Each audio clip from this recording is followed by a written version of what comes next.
Hey friends, if you wish to fix the issue where the Chinese input is not working on Windows 11, then please watch this video.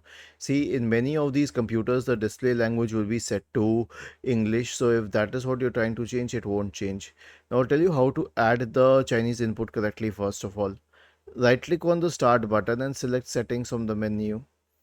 Go to the timer language tab, select language and region, and then click on add a language.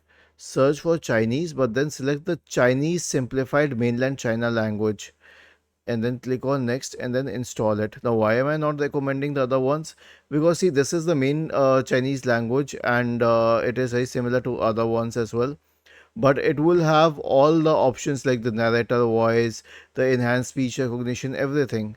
Others will not have the same capabilities. Click on these three dots here and keep moving it up till it reaches the top. And when it does, you can use it for the specific operations that it is intended for. However, the display language will remain English United States in most computers. Was this helpful? If yes, then please subscribe to the channel. If not, then let us know in the comment section of the video on how we could help you further. Thank you for watching this video and have a nice day.